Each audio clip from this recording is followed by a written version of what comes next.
show that can match it. Hard to name another show that can match it. Everybody from classy to ratchet. Heat fans like Jamaal keep the flame alive. Dennis Lee got the lake show locked in 5 to Dub K to Augusta GA. Talk everything from NBA to anime. Chat like homies or debate like enemies. It's all fun and games, just match my energy. Just match my energy. Just match my energy. Yeah. What's good, everybody? Welcome back to episode 32, the Match My Energy podcast. It's your boy Dennis Lee, aka DINO Fit Dennis. As y'all can see, Jamaal isn't here. He's at a DreamCon. We definitely gonna talk about that next week. But I got a special guest. I've been telling y'all about him episodes back. Good friend of mine, pro basketball player, WSU alumni. One of the best defenders I've seen. His name is Zach Brown. He plays for Falco KC in Hungary. And just kind of want to get into it, man. What's up? How you been? Been good, man. Been good. Living, grinding. You know how it goes. We all on the same kind of wave, you know. So for sure, man. Mm-hmm. So yeah, as last week, as y'all saw, I had just I was getting ready to go to the TBT tournament, man. It's a big tournament. And so I got to reconnect with my boy here. So of course, due to injury, he didn't get to play this year, but yeah, man, it was just a while since I had even seen you because so I'm gonna just fill the people in on how I guess how I know you, I guess, from way back in the day. Back when you was here at WSU, and that was back when I was still fixing phones, y'all. It was back when I was still fixing phones. I was just about to say, yeah. What was the store called? It didn't even have like a real name or anything like that. It was like a Mobilecom. Oh, that's a real name. Never mind. That's a legit name. Mobilecom. Yes, went to Mobilecom a couple of times when them phones was real flimsy. You know, not real flimsy, but I just irresponsible. Man, plus y'all know how iPhones was, especially the 6 and the 7. Them things, man. I think I was there when they had the 5s. It's been that long. Like I had the 5s and the 4s. Like that's when I first went to Mobilecom. That was before my freshman year when I went to Sunrise. I broke my phone before like twice. And then I think I went to Mobilecom and got my 5s fixed and my 6s. And then you went to Sunrise? Yeah, I went to Sunrise, bro, for 1 year. Just one. Hey, both of us. You went to Sunrise too? Yeah, I went to Sunrise back in my junior year. What was it? What year would that be? 07, 08. Oh, golly, dog. You all the way over there. Jeez, before the prep team. Before the prep teams, man. Yeah. It was 5 years before they actually had us. I think I came in 2013. And that was the first year they actually did like the real prep.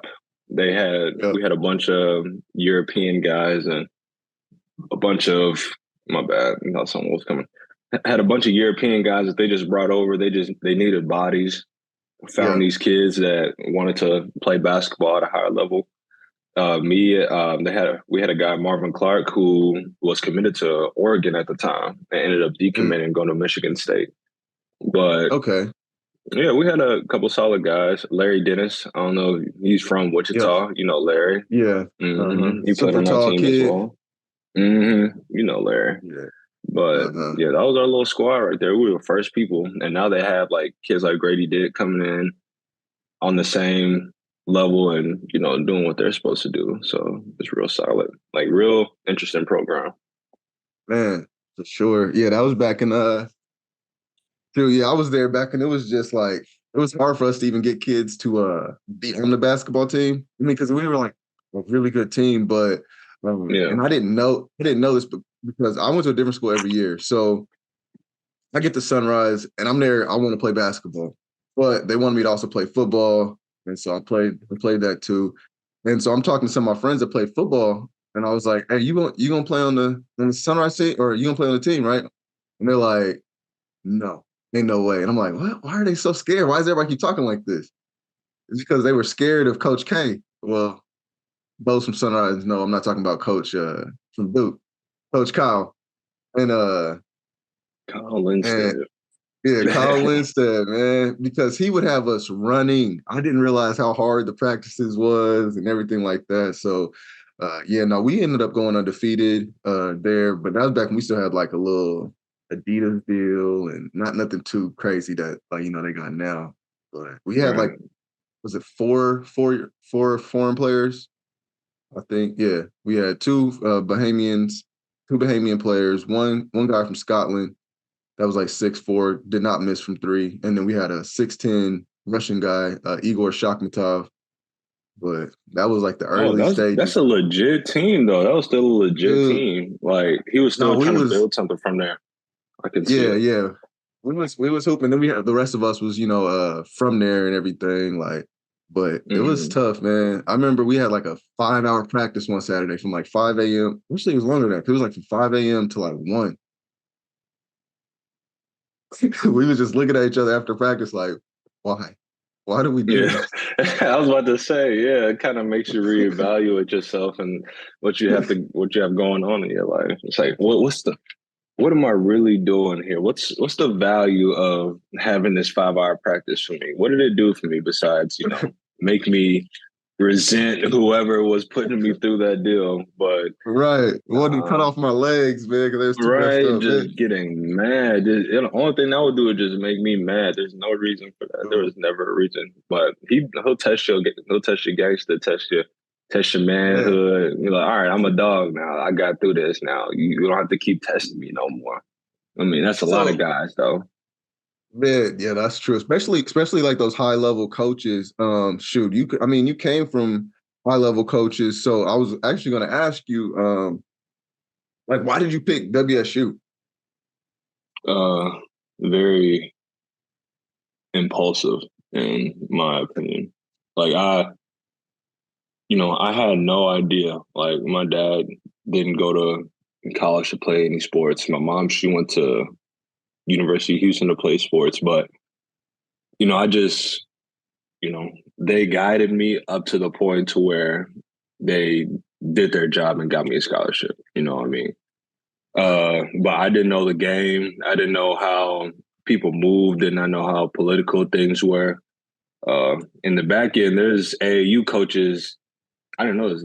I'm back in this AAU coaches making money to send kids to certain Yeah. schools and things of that nature.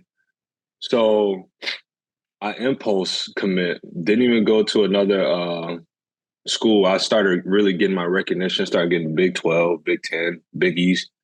Started doing really Mhm. well in the Nike EYBL. Started averaging like at least over 14 points at some point. So I was doing really good.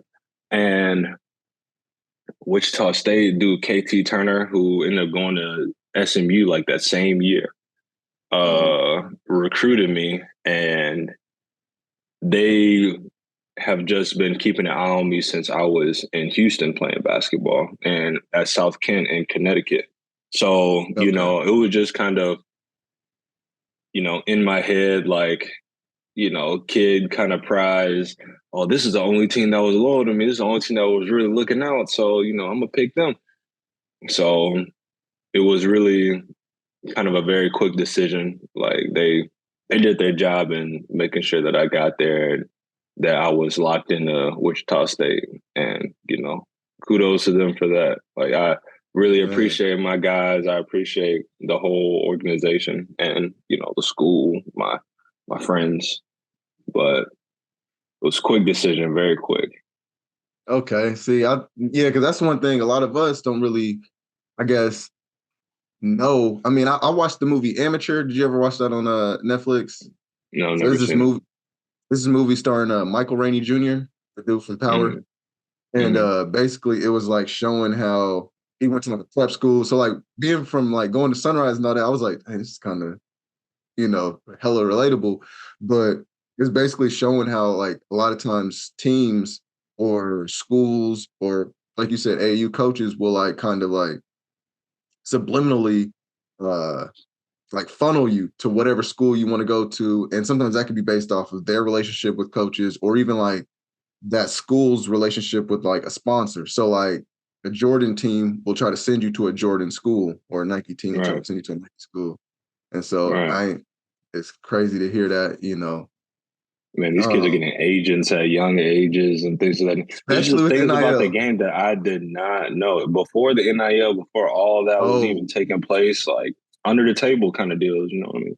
But like this is, I just had no idea about the game. Like you learn so much about how people do things once you get into that environment, and you know, you just learn from experience, talk to other people and hear what they did. I'm not saying that anybody at Wichita State that I knew personally was doing these kind of deals or anything of that nature, but just from hearing other guys from other schools, and you know, I've been a professional for 5 years now, so just in time you hear stories, and it's just you're surprised, and you start to kind of open your eyes and see how like this game is played outside of the court.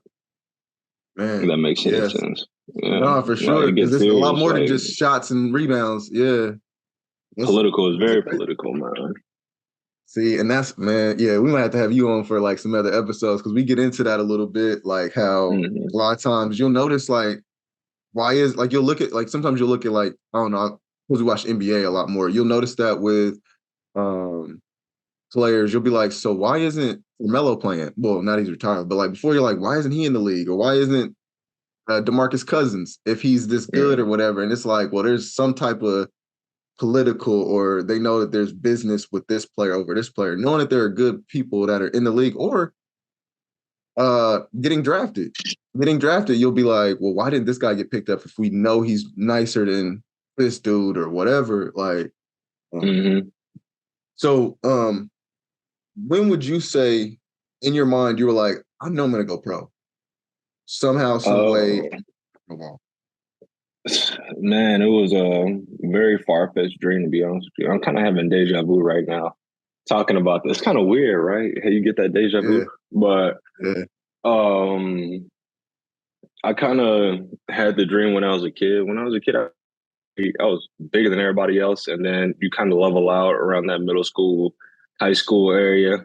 And, you know, I always wanted to play basketball. Basketball is my favorite sport. I play football as well. But while time went by, I wasn't really the biggest. I wasn't really the fastest or the strongest or the most skilled.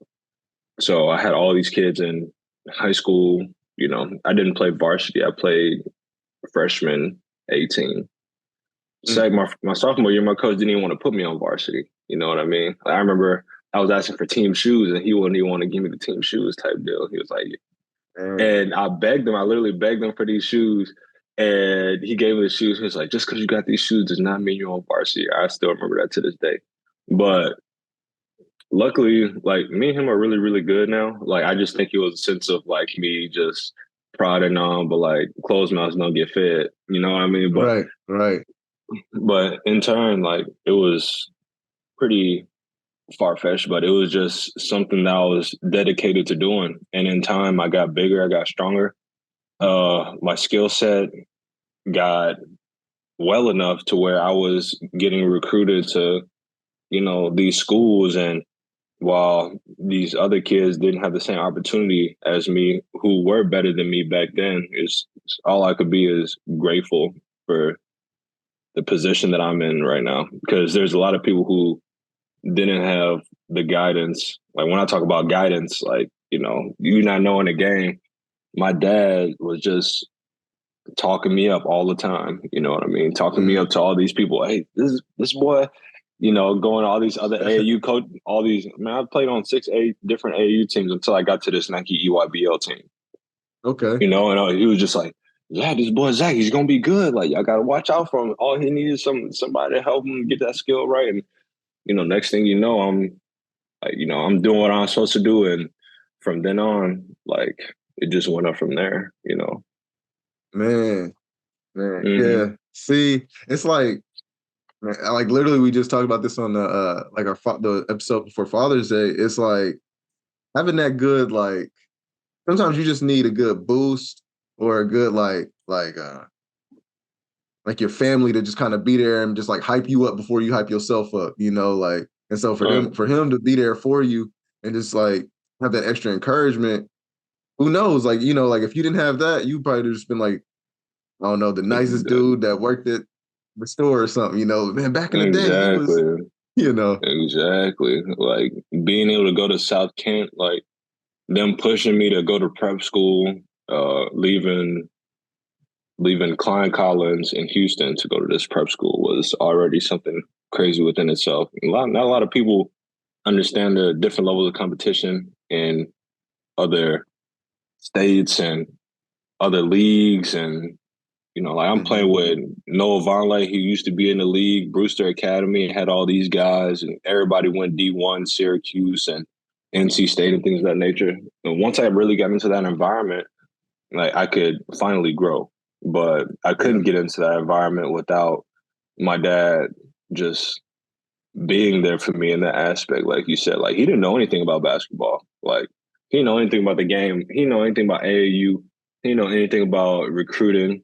He didn't know anything about anything, but he just went out there and he just talked and we just found our way. And, you know, that man is definitely an inspiration because he is the one person that I know that follows through on anything and everything that he does. So, you know, it's very like admirable, you know.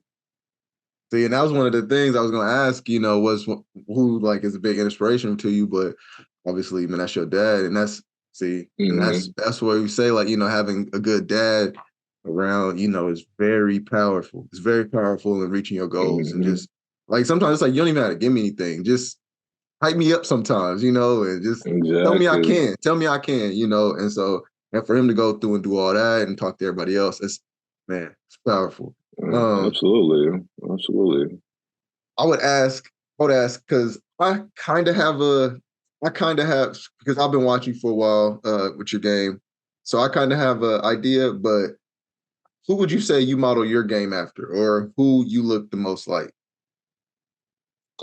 It's so hard to say because I don't really necessarily move like anybody else or have like a specific play style. Like, you know, how everybody recruited me in the beginning. Well, I wasn't recruited to be a defender going into Wichita State. I became a defender. I was mostly a 3-point shooter. I played point guard at Sunrise Christian. You know what I mean? So came in as a shooter, scorer, became a 3-and-D defender. Ended up averaging 4 points coming out of college, you know, being that 3-and-D guy, you know, didn't necessarily help me being a 3-and-D guy at Wichita State, like for my future. But like you say, you just continue to find a way. And I had to get out of that element and evolve my game continuously to where I could be at that level to score properly and do things that I could do to continuously move up my career. And I think I only had one real year. No, this year was a little like more defensive, like in my role. Like I had to still guard the point guards. Like I'm still doing things of that nature. I'm still having that defensive mindset and that defensive like niche that kept me like on the court and playing. But who's to tell? Like my game has evolved in a way. Like I've always wanted to think of my game like Paul George, like big guard. I was gonna say that. I mean? See, I was gonna wait for you to say it, but yeah. Big guard Paul George. Like but shoot, you realize like most of these guys are 6'7", 6'8". Everybody now are shooting guards and even point guards now are getting taller and bigger. So it's not the same game like the anymore. Ben Simmons, the Ben Simmons is even what's that? The new number one Victor ridiculous. 7'6", right. So yeah, no, I get it. But yeah, no, that was the first. Like when I watched, I was like, yo, he reminds me of like a Paul George, but then also saw like a little bit of like a D Wade with some of your slashing whenever you get to it, but But yeah, no, the first person I thought of was like, man, he kind of got like a Paul George type build. But I was wondering if like you saw that or you were just like, nah, man, I should be out there hooping. No, I felt it. I felt it, and that's like who I wanted to emulate my game after for the longest time. Like, but Yeah. as soon as I got that opportunity to express myself in that aspect, like, I feel like you can see small glimpses, but we don't compare. Like that dude is Right. NBA Hall of Famer right now, and I'm still trying to work my way and grind. So, but I could definitely see the resemblance. I appreciate you for that. Like that makes me feel good. That makes me feel real good. Man, and I was thinking, so like, do you feel like, and I know, and of course, it's definitely a good thing, but like, do you think that going to college kind of helped or hurt your game? One thing I'll never take away from Coach Marshall, and you'll hear probably every single guy that he's ever played with or helped coach say this about him. Like that dude knew the ins and outs of basketball, very X's and O's oriented. Like that boy, he knew how to win. And, there's nothing wrong being a perfectionist as a coach, because once you demand that kind of excellence, that's emulated and that aura is perceived upon that whole program and team and players, like amongst ourselves. Like, we have some guys who you wouldn't even think is the most skilled or the most talented, most athletic. And these guys are whooping whoever big dude's ass or whoever is Right. real known's ass. Like we beating these well-known teams with these guys recruited all high. But it's so hard to say, because like who knows what I could have did if I went to college with a coach who was just like, Zach, just be free, do what you do. You know what I mean? At the same level, like if I would have been able to have that same level of competition while being able to play the game that I knew how to play, then I just felt like it could have been a little, better on my end for my future. Right. Just being able to play it's a difference. Well, you see it in college with guys in general. You see them, they're not shooting threes at all. All of a sudden they get to the NBA or they get to wherever, and they're handling the ball. Like Bam Adebayo. We played against Kentucky, and he was a strict energy rebounder, defender, offensive rebound, dunk in your face kind of guy. And now you see him NBA a couple of years. Now he has this ridiculous skill set. Like he could shoot threes, it looks like, with his shot making ability. They didn't make him do that. Yeah, they just were like, no, he doesn't only need to do this. that right now. Yeah, but you know what I'm saying? Like right now he's handling the ball, he's bringing the ball to the floor. But in college it's so structured in a way, and these coaches, like, it's more of a coach's game in college. Now it's more of a player's game, but it used to be more of a coach's game. Right, These coaches wanted you XO, 5 players in these set positions, and you run this play, and you better not deviate from this play unless like you're that guy. You know what I mean? Right.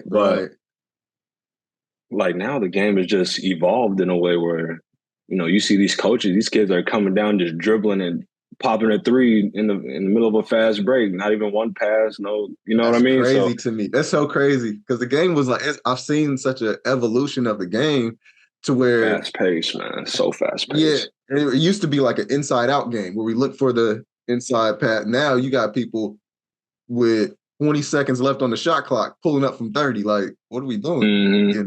So it's an evolution. I'm about to say, I don't have any disparities with that, just because these dudes, like, if you ever be in that environment of knowing that they can do that, like we had that dude Heartfire, Tevin Mack. He played for. I'm pretty sure he played for Butler with Gordon Hayward years and years and years back.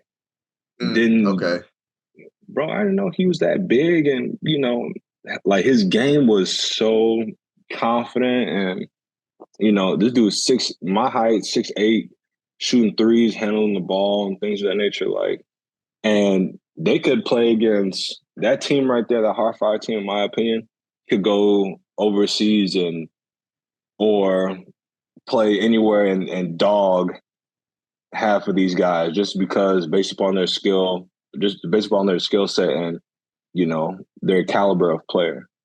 You know, these guys are really, really skilled, man. These dudes are really skilled. So I can understand like why the game has become more free.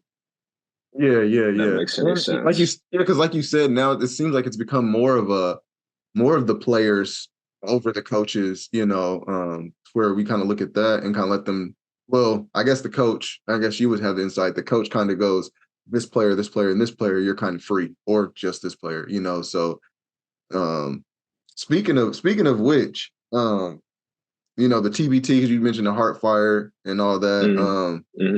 Man, the crowds, the way it feels in the Charles Koch Arena, like, it's great. It's amazing. You miss that? Do you miss that WSU crowd? Like, I mean, how did you feel about that? Oh, I love them. I love the crowd. I love the people. You know, you really feel that appreciation with them. You know, like these people, they'll come back and you hear, oh, we wish you were out in the court. Oh, we wish. And it's like, oh, you really appreciate me? You want me out there? Okay, I provide this service enough for you to show you that I play to play this game well in general. And you really enjoy to see that. Like, and that's one of the main reasons why these people come out here is because they just get to see these guys that they've known for a long time, have that, well, just see their games evolve in general. Like Rashard, you know, he didn't play this year either, but his game has evolved so much. Yeah. You know, some of these guys have really stepped their games up in a different level. So it's really appreciative. But I've seen, man, these crowds don't knock the overseas crowds though, because they get kind of crazy. See, that's what I was gonna ask you about, you know, like so like, you know, so now like I said in the intro, play for Falco KC now, that's in Hungary.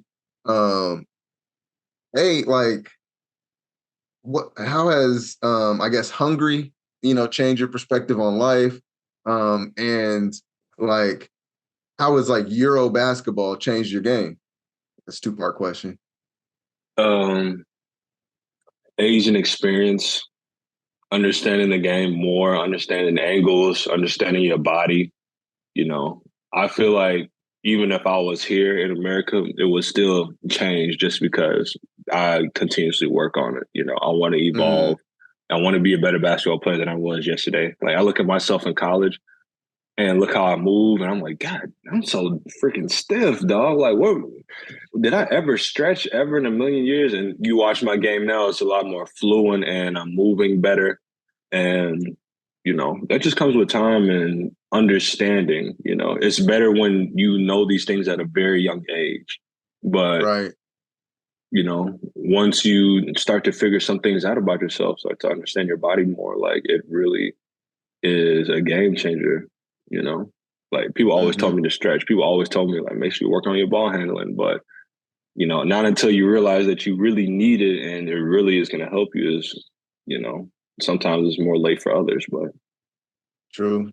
Yeah, I mean, shoot. And as a trainer, I tell people all the time, stretch, and they're just like, man, I mean, what are we doing all this extra stretching for? So, okay. Especially like my young athletes that I train, man. Like, almost wish you could, like, I just want to just clip this and be like, hey, listen, he's saying it. If you ain't gonna listen to me, might as well. Yeah, you might as well clip it up. Say just for the guys to hear. But I'd say just being overseas and doing like I wouldn't say it's necessarily opened my eyes up to anything particularly crazy. It's definitely different. Definitely different. Definitely new. But a lot of things that happen overseas happen here. You know, you have the same kind of assholes. You have the same kind of good people, no matter where you are. You have the same kind of environment to where, well, let's say it's a lot simpler out there, and people are a lot more satisfied with their lives, and they just want to have their family, have their children, make their money to get by. You know, they're fine with that. You know, but out here, like the first time I got the first time I got home after this year, I was like, oh my goodness, the variety is ridiculous. And you just see everybody just on this constant go mode, and you don't have that out there. It's very lax, and people appreciate what's in front of them a little bit more. And that's something that I have learned from myself is, go outside and just smell the roses for a second. Everything doesn't have to be so 1-2-1-2 constant.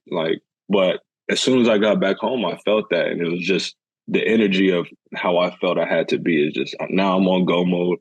I haven't stopped since I've been home. Now after this interview, after this podcast, I got something else I got to do, and then take care of that. Okay. And that. So yeah, but I still try to find my time to relax.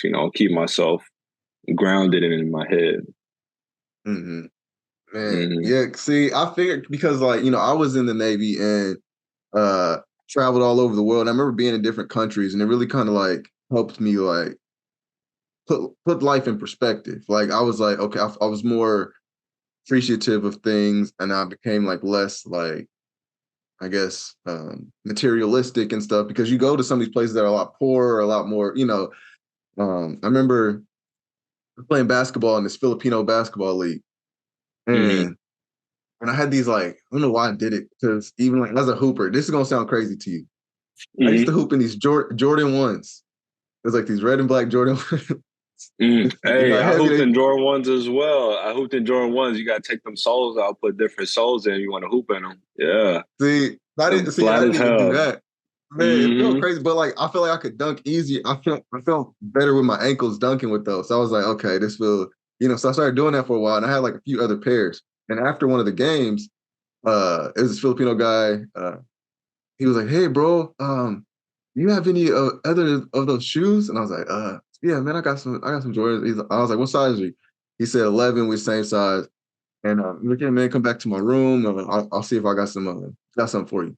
And I had something that was kind of ripped a little bit. And so I was like, yo, man, what you think about these? He was like, thanks, man. And he kind of started crying a little bit. And I was like, for real, that's a good experience. I was like, my bad, bro. If you need, I got some other. He's like, no, I just never had shoes this nice before. And I was like, okay, hold on, I got more shoes. Yeah, and then, that's real. After that, I was like, man, it's just and it's just those are my throwaway shoes. But to him, it was the nicest Virgil off-whites or something, and so it really changed how I thought about life, and to be more appreciative of even the little things. Right. But so, okay, when you're doing all this, and on the way up from elementary, middle, and I'm pretty sure that you've learned a lot of things. So, I would ask, what would you say are your top 3 secrets to success? So if someone wanted to be where you're at, what do you say the top 3 secrets are? You could call them secrets, but you know what I'm saying? For a lot of people, you would call them secrets, but they literally hear it almost every single day. Consistency is number 1. You're not going to get anywhere if you, and this, I still struggle with it to this day, outside of basketball, when it comes to me doing normal tasks and things of that nature. Just be consistent in the work that you put in, because you will not see results a day, a week, or even a year from now. Some people get lucky, some people get that. Some people are naturally more gifted than others. But if you really want to see those results, you're going to have to put the consistent work in. I say that's 1. Number 2 is keep your head on straight and be adaptable. There's a lot of people who are very emotional. And I see myself back then, and I was a very emotional person. I wouldn't call it passionate. I call it emotional, unwarranted emotional stress. Just every single time something happens, and this is something I also still struggle with to this day. If something doesn't go my way, I almost throw a fit, a little temper tantrum. And you know what I mean? In your mind, it's why? These people they're selfish. They're not helping me out, or somebody's not doing this for me. Somebody's not looking out for me, things of that nature. You got to take a step back and really look at yourself and see, what have I done to deserve this in the first place? Or you got to look at it from a perspective of somebody else and what they do. And even if it is wrong for you and they're not treating you the way you want to be treated, like you still are in control of yourself and your actions and your emotions. So you can't let anybody get you teetered off your rocker and off of your, your quest, like what you're headed towards in the first place. Because anything could throw you off and you just say, all right, I'm done for the day. Like, I can't deal with this. I can't deal with how my mind is. I'm done. I can't focus on what I need to focus on in the moment. And more times than not, you either become impatient in that and get burnt doing something you got no business doing. Like, say you're pissed off, you lost some money in a stock market, and you decide, all right, I'm gonna throw some money right back in, see if I can make it. Boom, hits you again, and you lose this money, now even more pissed, instead of going back and having a real plan and seeing what you did wrong and keeping your head on straight. And the last one, I'd have to think about this because, to be honest with you, those are like the really two things that at the moment that I'm really trying to live my life by, is to keep my head on straight and be consistent. But those are powerful. I mean, enough. I mean, if you think of a third one, I like that. I always like to think of like with the keep your head on straight. I've been telling myself this for like a while because I would struggle with that. Like, I would just shut down everything, or I get so angry, and so I'd be like, right. So I used to tell myself, don't take it personal, even if it's personal. Right. Like, because like, even if, let's say, you come, because especially when I worked in the mall, because before I worked at Mobilecom, I think you may have seen me there. Like, well, because I would see some of the shockers walk by when I used to fix phones in the middle of the mall. Sometimes people would come up to me yelling, my phone is, or whatever, my iPad, and they're coming at me crazy. And there was a version of me that would be like, what if I just fired on them? So, like, you can't just come at me talking like that. You don't know me. Like, yeah, you crazy I would as hell. stop and think. Yeah, it's like, you don't even know who I am, man. Like, but then I started thinking, oh, they're not even mad at me. It has nothing to do with Dennis. They're mad at whatever. Or sometimes it wouldn't even be about the phone or the iPad. I remember one time I told this lady, I was like, yo, slow down, hold on. Because obviously I've never met you before, so I know I personally didn't do whatever you're thinking. But I am a man of respect, so I want to talk to you with respect, and I would like that in return. She's like, I'm sorry. It's just that my sister just got beat up. It's always something, right? It was something else. She showed me her sister. Her sister walked up with the biggest knot on her face. I was like, God. So it wouldn't have nothing to do with me. There's something else going on. So people got things going on in their life. Sometimes they'll take it out on us, on accident or whatever. And not everybody's healed or in the right mind, or so no, that's right. So y'all paying attention, consistency, keep your head on straight. Like, that's, I mean, honestly, that work in everything, I'm about to say, shit, I got one more. I say the last one is to be confident and don't be afraid to take your chances. 100%. That's real. You can see one thing that a lot of people notice is that if you're very aware of a lot of things that go on, you may not be as confident because you have that realistic sense of the what ifs. You're very realistic with yourself, and you think it's the realism of yourself is what's keeping you intact and not uncomfortable, if that makes any sense. I heard a message one time of this guy talking about, I can't think of it right now, but he was definitely talking about the confidence and not being afraid to just go out there and do what you have to do no matter what. And, you just never know what can happen. Like, sometimes you hold yourself back because you're thinking of these what ifs.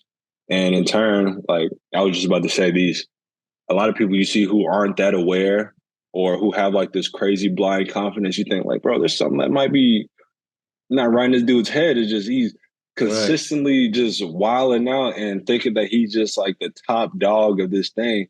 And so how did he even get here? How do you do this? Like, one thing I heard was all rich people expect good things to happen to them all the time, and that is very unrealistic. That is a very unrealistic mindset. If you, from a guy like me who is like, we're going to die one day. We're going to have heartaches and things of that nature one day. Like, there's no way that things can always be good. Like, And in turn, like that kind of stuff holds you back in a way. Like you got to be unrealistic sometimes with your expectations and not be afraid to get out there and do it. And just see what happens. Worst you never case scenario, know you back where you at. Yeah. Exactly. And is this place the worst place ever to begin with anyways? Like, would you rather die doing the things that you want to do than saying like, I wish I could have just had the balls to just go out there and be yourself, be true, be free. It's not that easy. It's easier said than done, but right. Don't hold yourself back. Just try it, man. Like that's, I always say like, you always got to be like crazy delusional about yourself. Like I know I'm gonna do it. I'm gonna just, not I'm gonna try it, but like, oh yeah, I'm about to do this. I'm about to do like I'm about to do it. I'm going to do it. And if it fails, it fails. But or you end up being a guy who goes and plays pro basketball when all your friends probably said that too, and how many of them did it? Shoot, I mean, actually, I never was a kid who said I wanted to go play pro basketball, but shoot, I was short. Growing up, so I was like, man.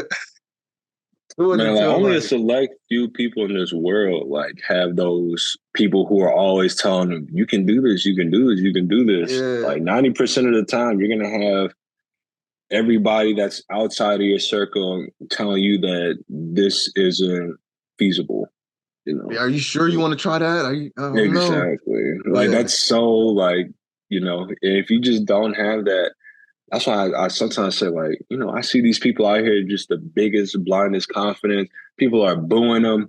People are, disparaging them and talking down on them. But this dude he got a little $500K in the bank. I don't know how he got it, but he ain't even the smartest dude ever. Like, in a way, ignorance is bliss, in my opinion. Sometimes you just can't even think about, like, how, like, what people think of you, how it's going to manage out in the end. You just got to go out there and do it and believe that it's going to work and, take it on the chin. Yeah. And then that's when, like, if nothing good happens, you keep your head on straight. And then you go back to the drawing board. You continue to be consistent. And in turn, that confidence will just keep getting realer and realer. Like, it all trickles down in a way, if I think about it. Like, that's real. Man, so, okay. With that, like, I mean, you've seen a lot of players, go to the league, especially the ones that you've played with or go play pro after. I mean, you guys, especially you guys' team, man, like y'all had us hyped. And because I think you came like right after that team, a team that went to like the Final Four or something like that. I saw them. The 2012 Final Four. 2013 was the 35-0 year.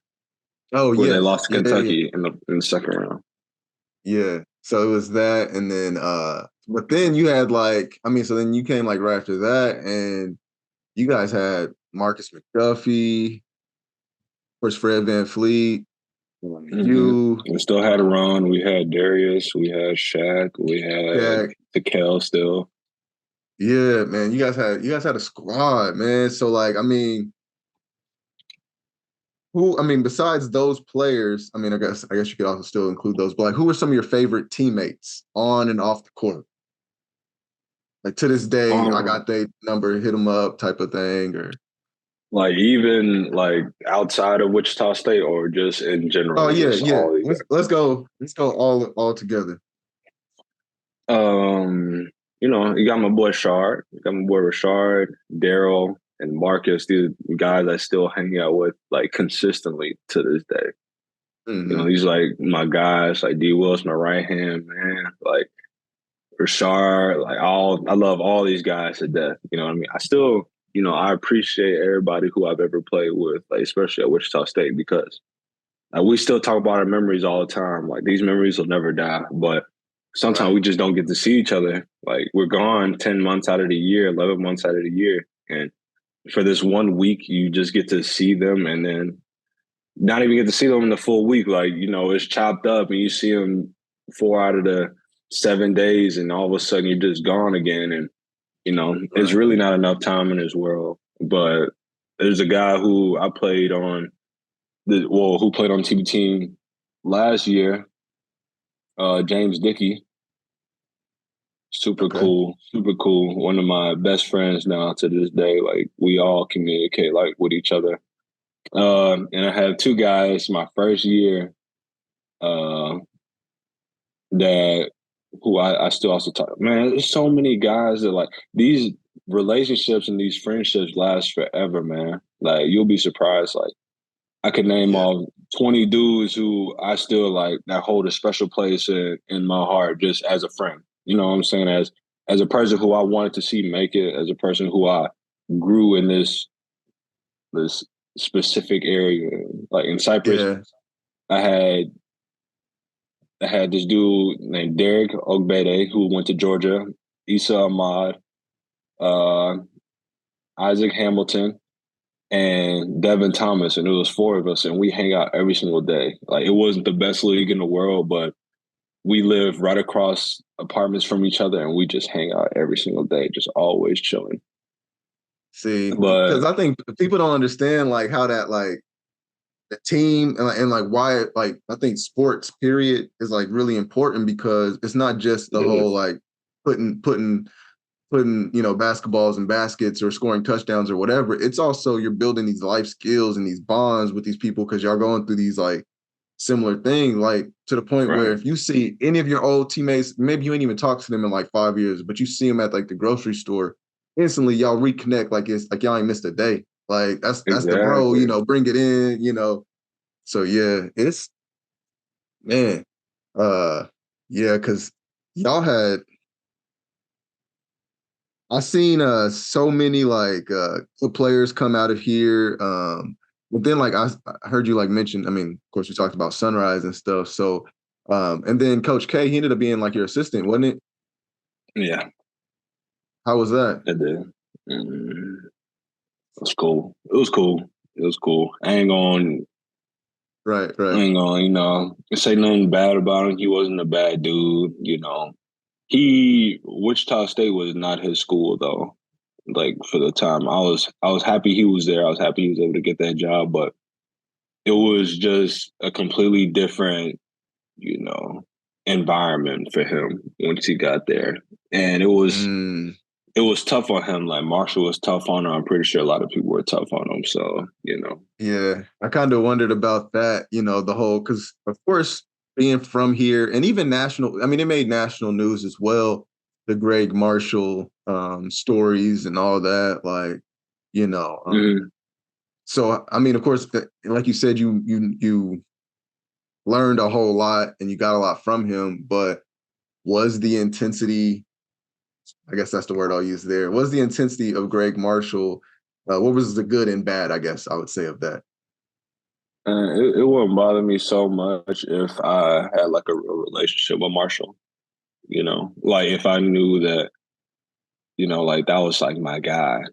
At the end of the day, you could motherfuck me like to the ground. That's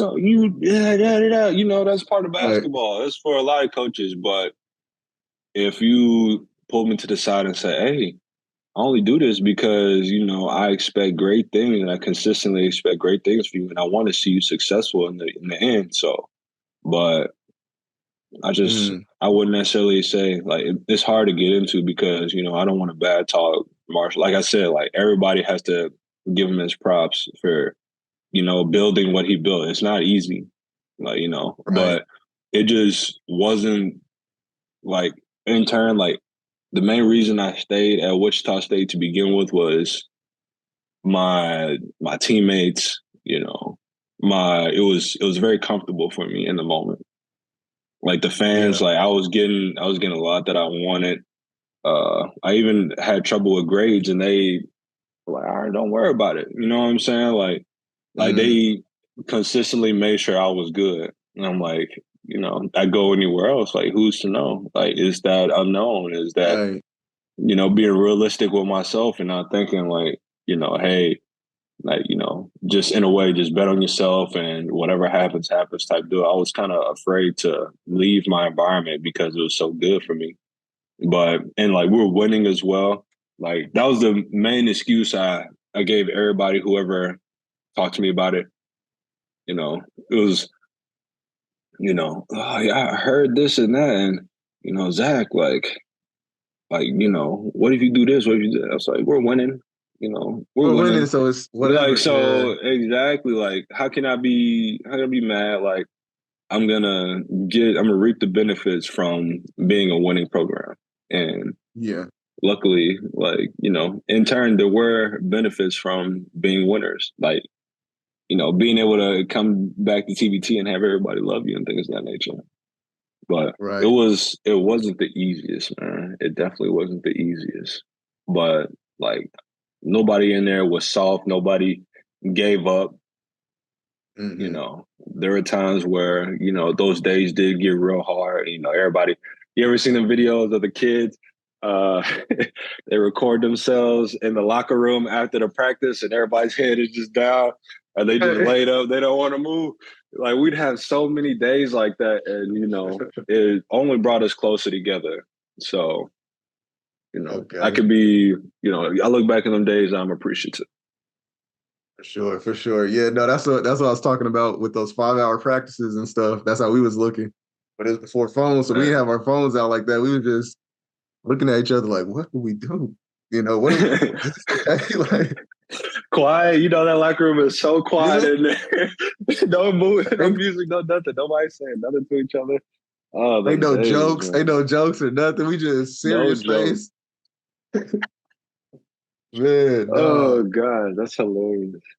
So okay, what would people be surprised to learn about playing pro basketball? Like we get it, okay, you probably getting some money, you getting, you're hooping a lot, playing, the sport that you love. Like, what would we be surprised at people who hadn't done that before? I'd say the freedom of being able to kind of move and maneuver how you want. Like, you're a grown man. Like, there's these dudes that are like leaving their hotels. It's not like nobody's like, depending on like what team you are, like, not really people out here checking on you 24/7, making sure you're good, making sure you're fed, things of that nature. Mm-hmm. Like, you have to do all these things. You got to make sure you're on top of yourself, on top of your game. Like, because these people don't play. Like, it's a real life business and it's a cutthroat business. Like, if you come out here and you're not producing, it's not like you get to keep your scholarship. Right, Like, right. they're sending you home. Like, or if you have a great agent, you just go into the next team. And I wouldn't say there is political aspects of it. I have been on a political team while I was overseas. Like, it's not easy either. It's not easy. Like, you really have to put your work in. All these guys are professional basketball players. Like, these dudes Right. are coming for you, trying to take whatever you got every single game. So you just can't go out there and bullshit and think that it's just going to be like a clean ride all the way, because a lot of people have the ups and downs. A lot of people have their bad years. A lot of people deal with coaches that they can't agree with. A lot of people deal with players and teammates who get jealous of them and, don't really want to see them succeed. And like, especially like if you're in a position like to where you're not touching the ball as much, you're just going to get less of that. So Right. yeah, so I just say, like, you just got to make sure like you're on your stuff, and in turn, if you are on your stuff, like, you'll feel a lot more comfortable having that said freedom. Like, you'll feel more comfortable being able to go to these different countries and potentially seeing like your friends. Like, I went to 2 years ago, I went to Metropolitans in Paris that Victor Wembanyama used to play. This was the year Okay. before he got on that team. He played for Asvel the year before, I'm pretty sure. But I had a friend my first year when I played in France, like, come to my game. And Mm. I was able to go and hang out with him for a specified amount of time, like right after the game. Like, and these dudes are leaving to go to the mall. They went to Kith before our game. Like, it's like, you still have that freedom to do what you want to do, but it's a very, very cutthroat business. Right. Man, It's that's tough. It gets very tough, and it can get depressing because you're not with people. Like, you're not with your family. Like, Right. if you have that bad day, you have that bad week, bad month, like you taking it on the chin, like by yourself in that house. Like if you don't have a wife, you can't, like it's Mm-hmm. hard to bring your girl over there if you're not married to her. So a lot of guys are Right. just sitting in these rooms, and some people aren't even getting paid that much. Like some people getting $1,000 being a professional basketball player. Some people getting $800 being a professional basketball player, depending on where Jeez. you are Wait, like a month? and where you Like a start. month or total? Yeah, like a month. Oof. I mean, either way, But that's both still of that not is able to good, but live. Yeah, yeah. you can't live off of Yeah. that. Like you're Damn. basically fighting for your career to move up another level. And you hear these stories. Like there's a guy from Houston, Shannon Shorter. You ask Clevin Hanna, who lives in Wichita, grew from coming from like Romania, second division, like that's like $1,000 a month, to now making whatever he's making now, playing Spanish first league for a couple of years and things of that nature, playing in Italy, like Right. top league. And these top leagues, they pay money, they pay great money. But you start now, like you could be making $1,000, $1,200. Like I didn't start making like real great money until like my third year being Okay. over there. It took time. It takes a lot of time. I'd say not really even my third year, like my fourth year. Like some people, they get better agents and things of that nature, or they have, depending on how your college is, like it's more liable for you to start in certain areas. But like if you go to a D2, D3, and you're not known or like not a guy who was recruited often, and you're fighting to find a spot, and maybe if you don't know anybody, your career could be over after that. Right. Just because you don't have And those connects. see, Like, man, we really don't be thinking about like, because a lot of times we just think you're going over there playing basketball and everybody who's playing pro basketball is getting paid, like we don't really getting know that. I paid mean, of 10K course, a month? No, hell no. Some people yeah. don't see that their whole career, bro.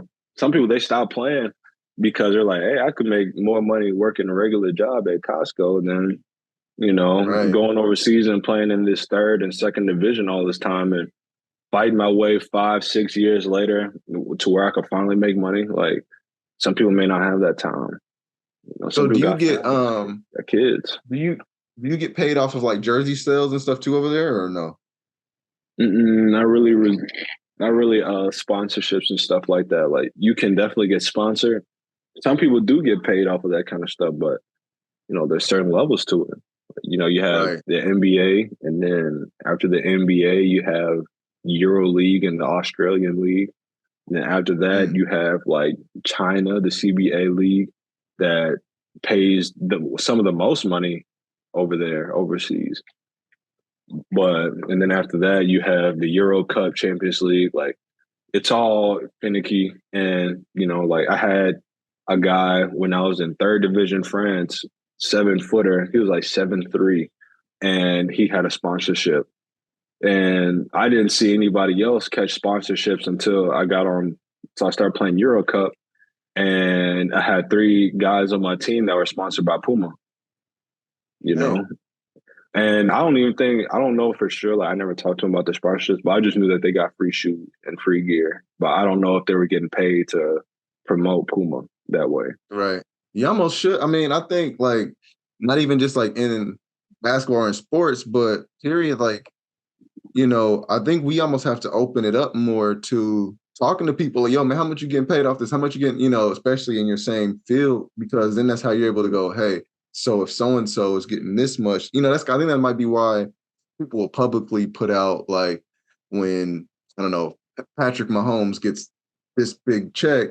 So then the next guy who gets signed goes, hey, get me that money or some over it around it, You because you don't see, even know how much. sometimes I'm about to say that kind of stuff right there, you don't know though. You don't know what these people, like, you don't know. The only times I ever started talking about like money is when I was with a specified group of guys. Like I remember our TBT team like getting in a circle last year and just rapping about agents and money and what you should be doing. And I'm like, bruh, like this is stuff. This is the information I'm talking about. I was like, bro, I had no idea. Like Tyrese McGee was like, bro, I'm on my 5th agent. I'm like, what you mean on your 5th agent? Like I've been, you know, you don't just keep the same one, right? You just don't keep the same one. And he help you out. He's like, no, they don't give me what I want. I'd fire them. And I'm like, it's that serious? Like they don't give you. You had this great career. Like you know, you're getting everything you want, and you're still gonna fire this agent. And he told me, he's like, yeah, I had to fire him. It's just, I just didn't want to be in the area that I wanted to be in. And that's where he was giving me my options for. So I had to let him go. Talking about money. Like some people you can't even talk to money about. Like think about dude, we gotta stop life. doing that. Yeah, we gotta stop doing that, man. You don't like that? I'll say it's hard. It's hard to do that because you don't know who could be like in their I'm saying like we should. Real life like, we need to start talking about it. We need to start talking about it more. I understand there is that like somebody can, hey, oh, should we getting this much? Well, but I think like talking about it kind of shows you what you could do, but also like, I mean, share game. Sometimes the game is to be, you know, told not so, you know, so like sometimes you never know what you're missing out on. And like my grandpa had this saying, you don't got to make all the mistakes you're going to make. Saying like, I could just learn from you. And then now we don't got to, you know, like if you ask me like, yo, how do I start a gym? I'm not just going to be like, just go find out. No, I'm okay. Do this. You know, I'm gonna give you the whole rundown, and you can. So now you don't have to make the mistakes that I made or the failures that I had on the way up. Same way, if some kids coming out of Kentucky, WSU, wherever, and goes, "Hey Zach, yo man, how did you get to?" You're not just gonna be like, "I don't know, man. Yeah, let's go." Shoot, I'm about to say, you know how many times that's happened to me though, just asking people questions. Like we were just talking about it before we got on the phone. I'm asking a dude about his hair routine, stuff like that. He just sent me a laughing emoji. Just those. I find dudes like you real interesting. You didn't even want to do this until I got it, type stuff. You know what I mean? No, that's how a lot of dudes are though. But it is. No, man. I think it's cool. You know what I mean? Yeah, I'd rather. I'm not that kind of guy to where it's just I'm, not giving you any sauce, not giving you any game. Like I try to do it for what I know as much as I can, and I hope that in turn, like it will bring somebody else. Like it's just the point of being I'm not gonna say you're not a decent human being for, not telling somebody your secrets, but right. It ain't gotta be. I mean. Why not? Why not? So, man, I know it's starting to get a little bit, but like the time wise, but so everybody that watches the show knows Jamaal. I mean, if you listen to the theme song, watch one episode, Jamaal is a diehard Heat fan. Everybody knows I've been Laker fan till I die, Okay. So what's your favorite NBA team?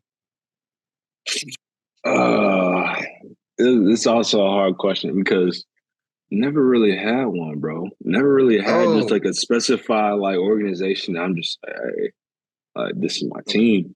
Like, I've always loved the players. But if I'm gonna go for one, it'll be for sure like H-Town, Houston Rockets. Like I want to see them succeed.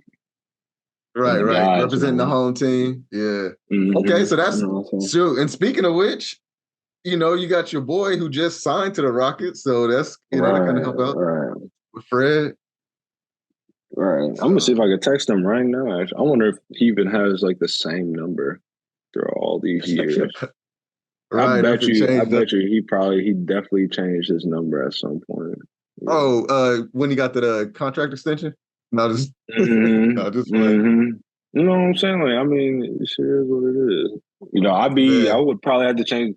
You get that kind of bread, like, there's going to be a lot of people wanting to call your phone anyway. So a bunch of new cousins. That kind of stuff will get a little overwhelming, bro.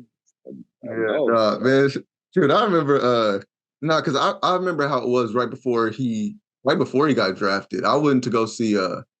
Me and my lady, we went to go see Batman vs Superman, the big, Superman comic person. And so we up in Warren. We up in the Warren, and I saw him. I could tell he was trying to be low. He had the Nike Tech hood on and everything like that. He was walking around with his girl.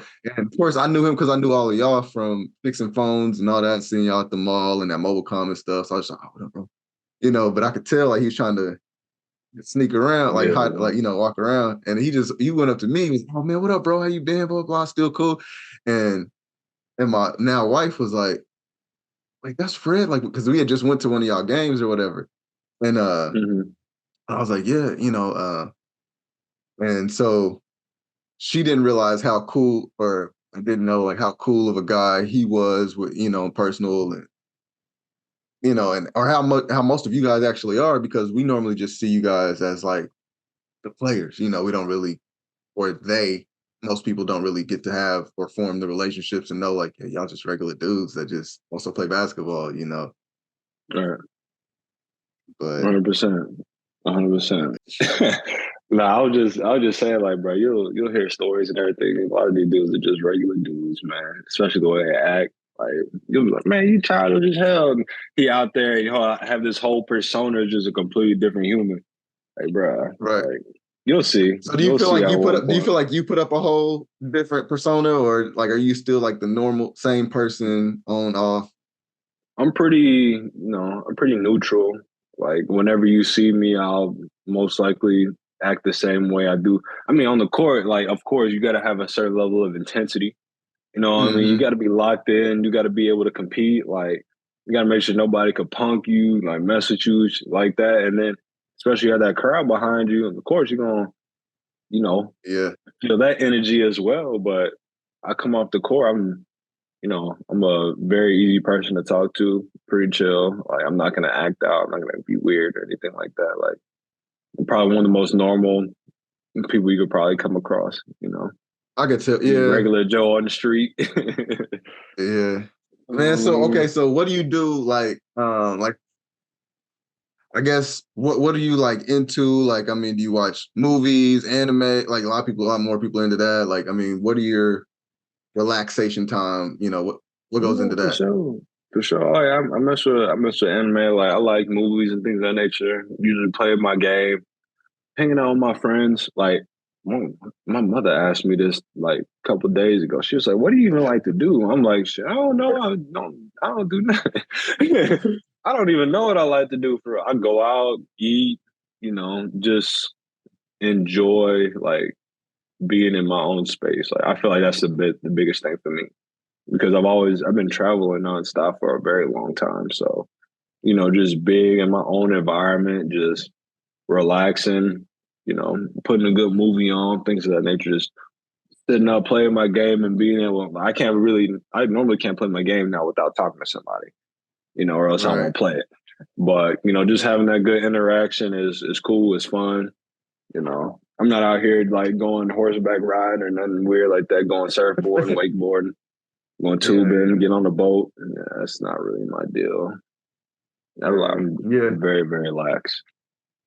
Okay. Yeah, I'm a big movie person, all that. Like, shoot, we might have to have you back on to talk movies and anime and stuff with us. Because there's for sure. a whole lot. All right, I'm real quick before we do shout outs. So since you did say you watch a little bit, what would you say is one of your favorite animes to watch? I mean, you got your normal Attack on Titan, Naruto, for sure. Okay. I've been watching Vinland Saga as of recently. That's actually pretty good. Like I've been watching. Okay, I need to get into that. I keep hearing about it. I keep hearing about that one. It's Netflix, it's pretty solid. We got, I think, 2-3 seasons, something like that. But what else we got? I've been putting everybody on Baki. My sister, she loved Baki, but I watched the first season, and then after that, I just, it just stopped watching it. You know what I mean? Like, I thought it was kind of funny. There was one scene where the dude was talking about giving them sugar water, and all of a sudden he was all hyping. What was it? Like, I said, yeah, he was all messed up. All of a sudden, the dude gave him like, we're gonna give him like, and they had this whole kind of deal that made the sugar water seem like it was just this natural remedy. Just got the dude all juiced up. But I thought that it was like, it was kind of like over the top kind of Baki, in my opinion. Like Okay. there was that one fight scene from the dude that could hold his breath, and he was fighting the Yakuza guy, and I'm like, God, like what kind of fight is this? Like, dude just shot this dude 3 times. He put out a gun out of nowhere, and then like he still ends up losing. Like I didn't get it. Like it just the story was a little, all over the place for me. But I think I may pick it up again. Yeah, I'm about to say it was kind of wild, but shoot, I loved Hunter x Hunter. I watched that. Okay. Man, I'm into a lot. Like no Dragon Ball Z though. I haven't watched no Dragon Ball Z like that.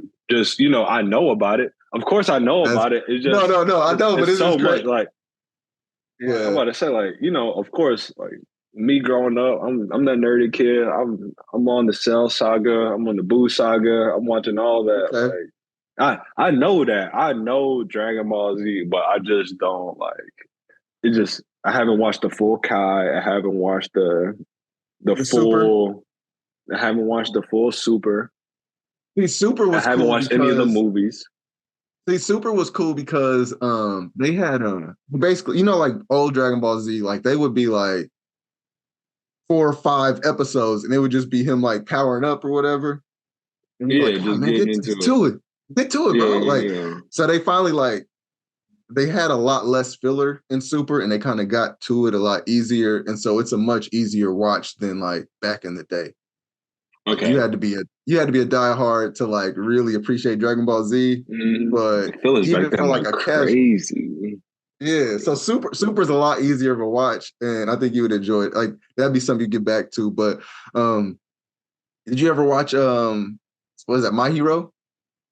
My Hero Academia? No, my sister watched that. My sister watched My Hero. She loved One Punch Man as well. I love One Punch Man is my shit, boy. I love One Punch Man. That's a good. Now you want to talk about a great show? That's a good, well put together show, in my opinion. For simple, sure. but it's very to the point, and I love the story behind everything as well. Like, yeah, and it was supposed to be like a show to make fun of other animes, but I'm like, okay, y'all making fun of it, but I actually like this. Right, y'all making fun of it, but it's actually very good, and it has a lot of points that, like, people are picking up. It's very entertaining as well. Like, it's not just that's what I'm saying. Like, if you want to talk about fillers and everything, it's not really like when the fillers are other action-packed situations where the One Punch Man isn't involved, to where it's just like he's not just destroying everybody, but what is it even a filler then? Is it even? Yeah, I'm about to say it's not. Like I was watching an episode the other day where what to do with the baseball bat, the silver metal bat. Metal bat was fighting that big old centipede thing or whatever, and it was just like this is supposed to be like the filler before One Punch Man comes in and just destroys the dude or whatever, but. No, he was doing a tournament. He was doing a freaking tournament like throughout that whole second season almost. Oh yeah, we had the when he had yes, bro. So it's like the whole season, it barely was even him, and just when he showed up, it was over with. So I understand where you can't just throw him in there all the time, right? Because it's one, but So, man, we definitely got to have you back on, man. We got a lot of but because I know Jamaal gonna watch this back and be like, "What, man? I definitely wish I was on here for that." Yeah, because man. So one question, big one. Who do you think should come on Match My Energy next? That you know or don't know that you could probably help us get.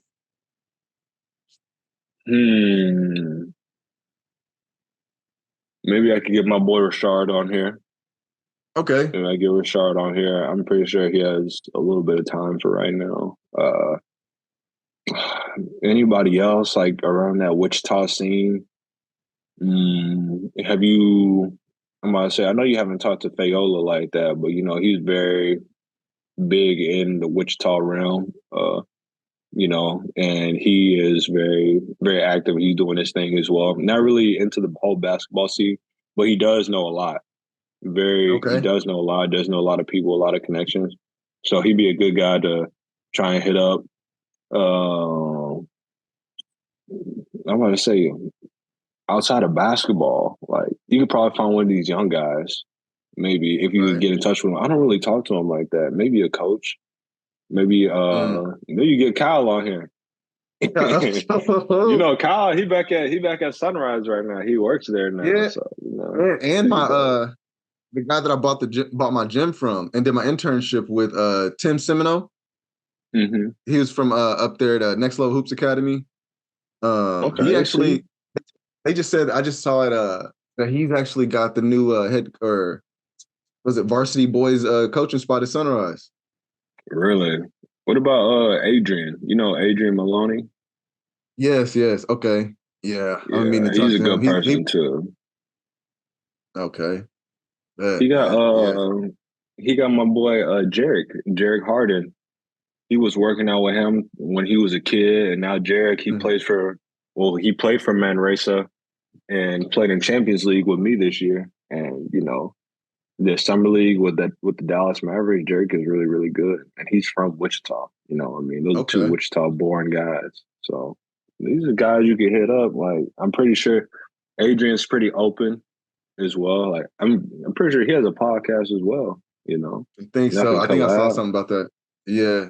Okay. Hey, y'all all hearing this? I'm gonna keep, I'm gonna clip this out. Y'all, hey, y'all heard him. Come get on the show. You know, talk everything. Like we said, we talk anything from NBA to anime to movies and all that. Like, there's one question that I was like, I want to keep asking people. What Black movie death would you want to take away? Like, would you want to erase?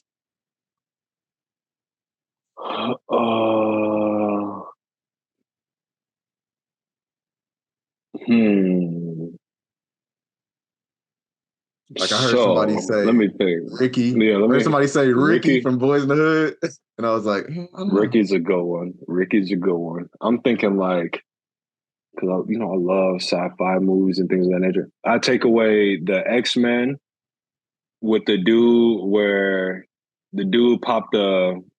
It's supposed to be like it was the only dude who couldn't die. Like he couldn't die, like in the comics, and they still killed him in the X-Men movie. And I didn't understand. We couldn't even see his powers or anything like that. Like he was like the elemental kind of guy who turned into Darwin. You talking about Darwin from X-Men First Class? Yes. Yes. That shit, 100%. Take that movie. Made no sense. Out. That one made no sense because how are you? I'm about to get me started. I'm about to say that's a good one. That was a good one right there, huh? That was a good one. Yeah, because it's like, how can you? His name's Darwin because he can evolution and all that. He can't, he can evolve and take on anything. But you die still. How come you didn't evolve that? Like, right? Didn't even try. Didn't even like. You couldn't even like. It's man. Yeah, that's what I'm saying. Don't get like me you said. I can't get into it. I'll start spewing out random information that like I don't even know is correct just out of my anger. But it is what it is. Like it's happened already. It's 10 years ago. For sure, man. You know what? Yeah, we can probably go on all day, man. Like, but we'll go with shout outs, man. Who do you want to shout out? A business, a person, or whoever you want us to put down and highlight them? Me and my girl are starting a clothing line called the Disruptive Label. It's going to be more than just a clothing line. I hope like we could brand it into an aspect of like, where it's just very aesthetically like pleasing for everybody to just come aboard and just, not only be involved with our clothing, but just our lifestyle as well. It's a whole message behind it. And we're just trying to convey that message the best way we can. And we're still interpreting that message right now to this day to really put together what the Disruptive Label means. Like we definitely wanted to have something to do with like our economical system and like how that's broken down and, how we deal with injustices every day.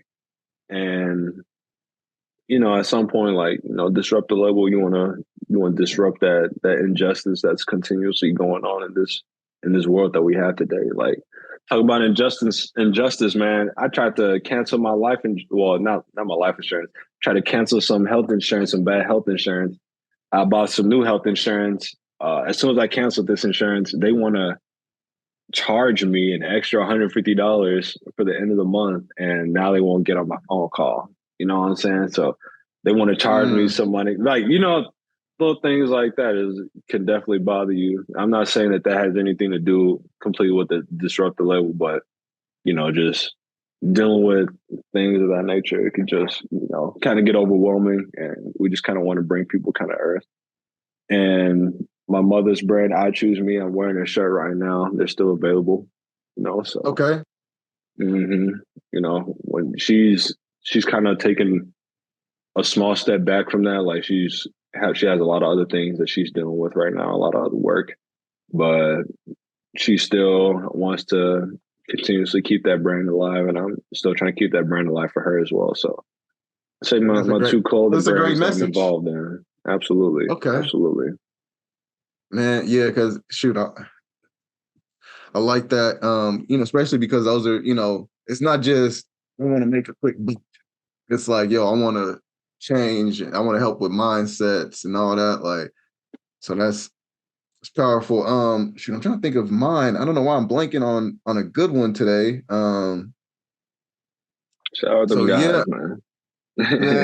Shout out to the guys, brother. Shout out to the guys that shooter. Even I'll tell one that I actually talked to for a second at the TBT, Evan Wessel.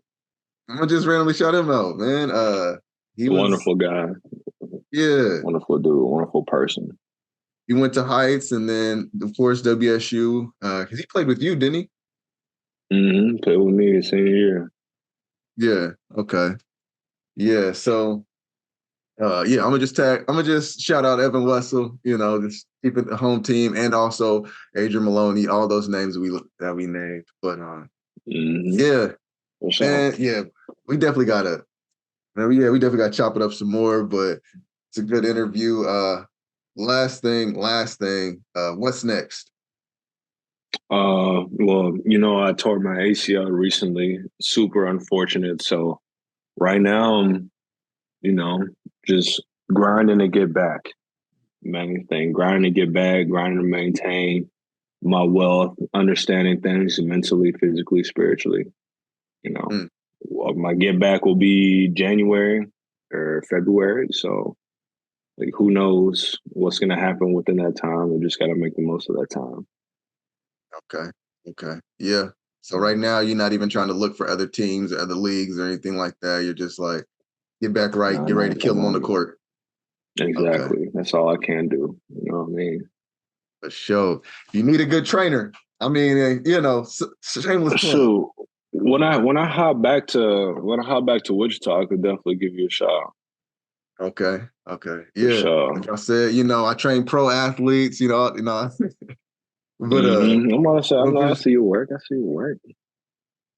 So yeah, man, I'm gonna go ahead and just wrap this up. This has been a really good one. I'm gonna put all your socials down below, but where can everybody reach you at? You can reach me on Twitter _ZacharyGB2. You can hit me up on Instagram _Zay1. I may start putting some other things out there as well. Like, who knows?